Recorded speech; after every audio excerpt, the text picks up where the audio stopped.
Let's all celebrate because Hanya is able to finally reunite with their sister Shui now since she's officially here. Shui is our newest 4-star Quantum Destruction character, and she's surprisingly good.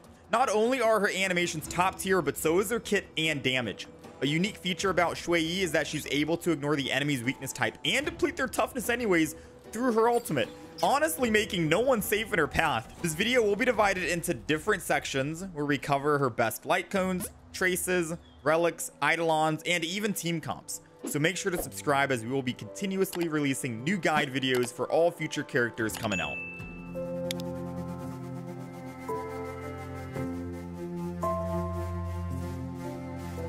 Alright, so kicking things off with the first 5-star light cone here on the Fall of an Aeon, probably the best free-to-play option in my opinion because you are able to get this from the Herta shop and S5 it very easily, which at S5 the wearer is gaining their attack increased by 16% up to 4 stacks, so that's a 64% attack increase, while you're also simultaneously getting 24% damage increase on the wearer after a character inflicts weakness break on an enemy, which with Shui should be very easy to break thanks to her abilities, and we'll be getting into that a little bit later on once we cover her traces. All right, next up on the list, and I want to put these two hand in hand with each other depending on the situation, Under the Blue Sky or Secret Vow. So starting with Under the Blue Sky, it's a 4-star light cone where you increase the wearer's attack by a certain percentage, and whenever the wearer defeats an enemy, the wearer's crit rate increases by 12% for 3 turns. At S5, that's 32% attack for the wearer, and whenever you are defeating an enemy, that's 24% more crit for 3 turns. Now, if you are going up against an enemy or an elite or a boss that summons multiple adds, aka like the Arumaton with his fish,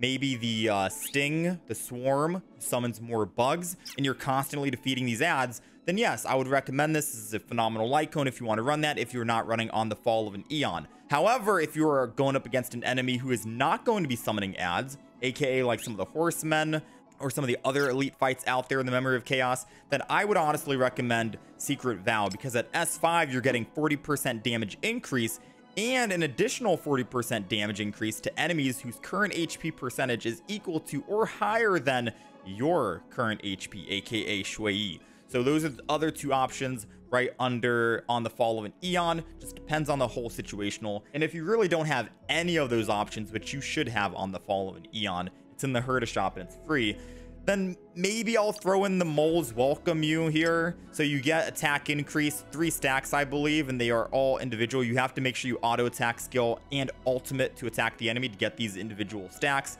And then you are also getting 72% attack on those 3 stacks. So yeah, but I would still recommend On the Fall of an Aeon as the #1 pick from the Herta shop. All right, so let's move over the traces here and talk about what I would honestly prioritize in terms of leveling up and some bonus traces that kind of stand out to me. So starting from the right here, we have her skill trace, which allows you to do damage to a single enemy and then more quantum damage to adjacent enemies. Very straightforward, cut and clean. I would recommend doing that because more times than not, 9 times out of 10 on your DPS unit, you are going to be using your skill ability 24/7. If you're not, then you might have some skill point management problems that you want to fix. But more times than not, you want to make sure you're constantly skilling. Moving on to the next one, and these could probably go hand in hand depending. I honestly think you should focus on the ultimate next. Not only are you doing a massive amount of quantum damage, you are also, with that same attack, ignoring the weakness type of the enemy and still reducing their toughness regardless. And if you just happen to end up breaking their weakness with, or their toughness with that attack, you are applying the quantum weakness break effect, which I'm pretty sure most of us can agree quantum weakness break effect is probably top 3 up there,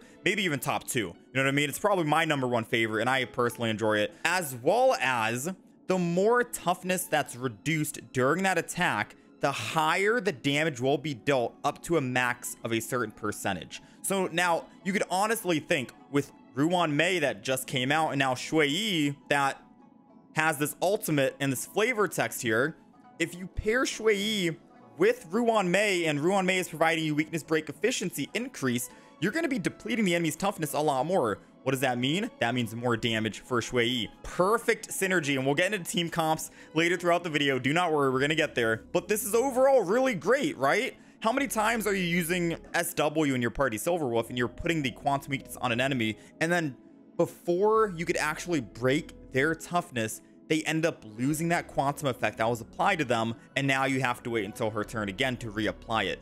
With this, it doesn't even matter. You can break their toughness anyways and get straight to that weakness break effect. It's really good. I personally like this ultimate a whole lot, and it's really fun to use, plus the animation's also top tier. So yes. All right, so after her ultimate, I'd focus on her talent here. Whenever Shui Yi reduces an enemy's toughness with attacks, she'll be gaining something called a stack of karma. Whenever Shui Yi's allies reduce enemies' toughness with attacks, she'll be also gaining 1 stack of karma. The more toughness that is reduced, the more stacks of karma are added up to a certain number of stacks. Whenever she gets this max stack of karma, she'll be immediately launching a follow-up attack against an enemy target, dealing damage for 3 times, with each time dealing quantum damage. Now, do keep in mind, a key note here is that this follow-up attack will not be adding karma stacks, so bummer. But overall, this is basically just more additional damage to Shui Yi's kit, and it's nice that her teammates can also help her out while building these stacks, and it's not just her. You basically just get more damage on top of her already existing damage. Really great.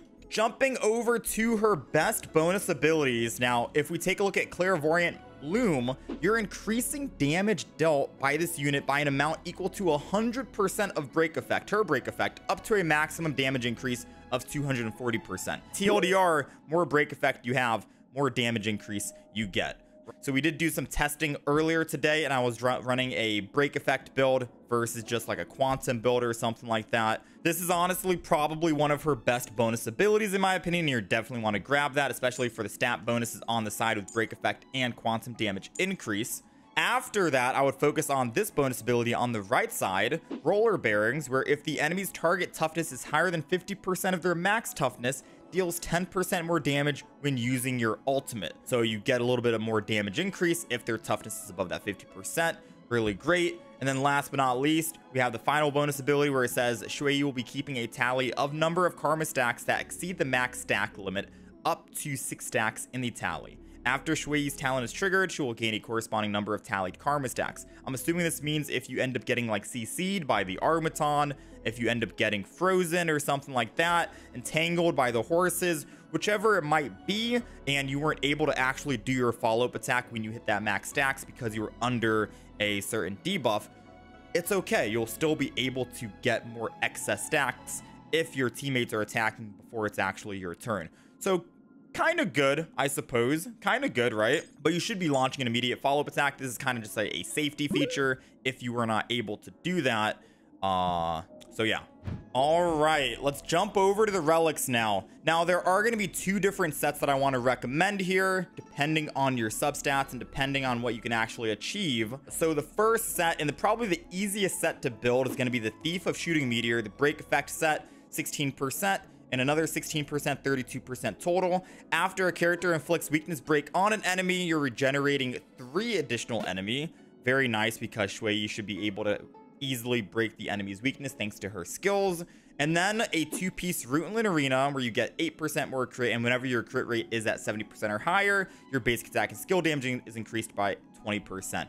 What are you going to be doing mostly on Shui Yi? Using your skill 24/7, so this is really good, 20% more damage. However, you do need to get 70% crit, and if that's a little bit harder to achieve, then you might want to try and opt in for something else, aka Inert Salsado. You still get that 8% crit. However, the requirement goes down by 20%. You only need crit rate 50% of it, and your ultimate and your follow-up attack damage will be increased by 15%. What does Shui Yi also do? She gets to do her follow-up attack once she gets those max stacks of karma, and her ultimate also dishes out a lot of damage. So this is a good second runner-up. You could probably just switch out the 2 if you want, depending on your substats there, but I'm personally going to be running the Rootlin Arena here in this situation. If it does seem like you're breaking things a lot quicker and a lot faster, you could try and mess around with that Rootlin Arena or that Inert Salsado set. Maybe try and get funky and run like a Topaz in the team comp or something like that, right?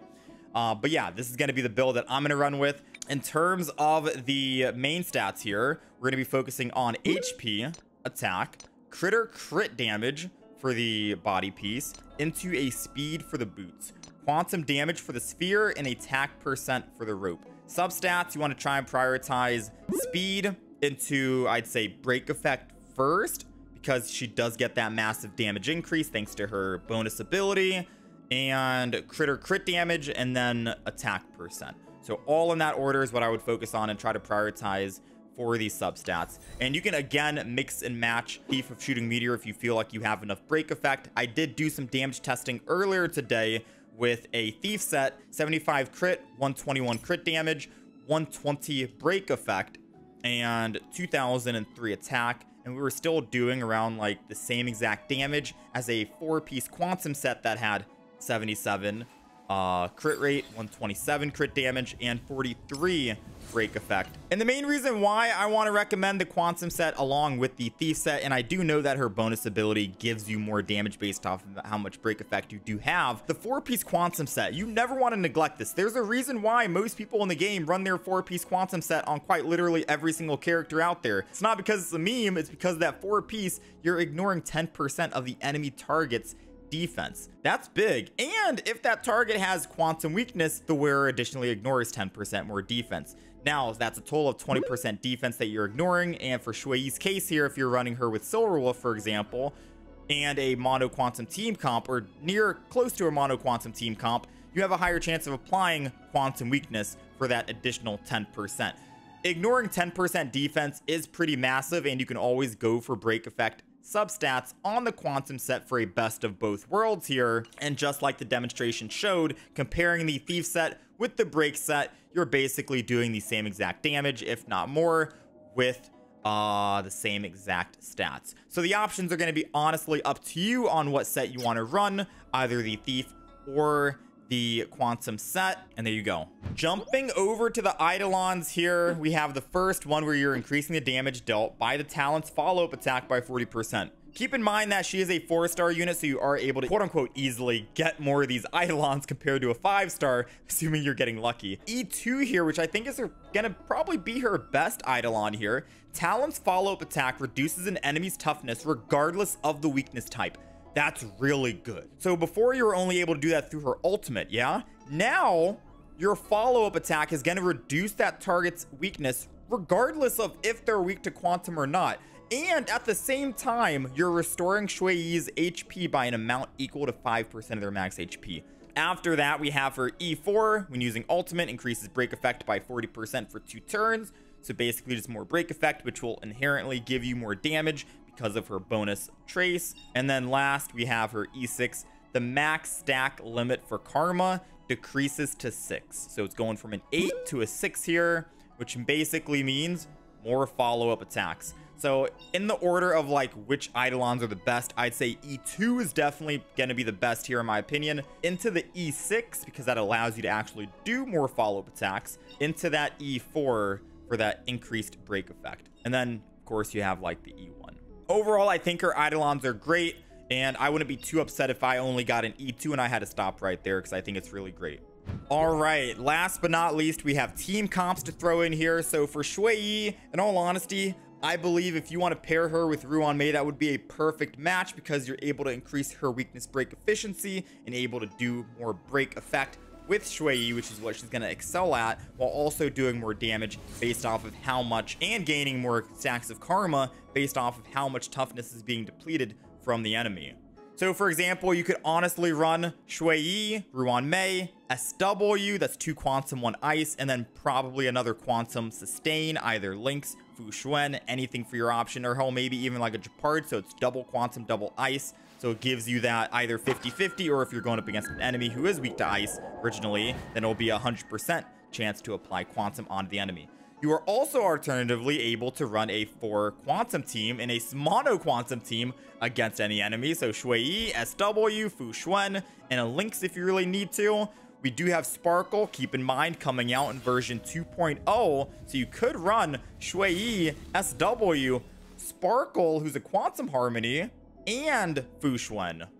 You are also able to run the sister duo if you really want to do that. So Shui Yi, Hanya, which is probably what I'm going to do and probably going to be one of my favorite and fun team comps to run, with SW to apply Quantum weakness to the enemy and then another sustain. The options are honestly endless on what you want to do for Shui Yi. She's our newest 4-star Quantum destruction character, and I think she has a lot of potential with her kit especially if you pair her with the right supports out there. That's pretty much it. I wish you guys the best of luck if you guys are going to try and roll for Shui Yi. Best of luck on your Eidolons. Let me know how you guys are going to build your Shui Yi, either Thief or Quantum, down below in the comments section. Feel free to subscribe for more future guide videos for other characters coming out in the future. 2.0 Penacony is right around the corner. Black Swan and Sparkle. That's pretty much it for the video. Thank you guys for watching, and I'll catch you guys in the next one.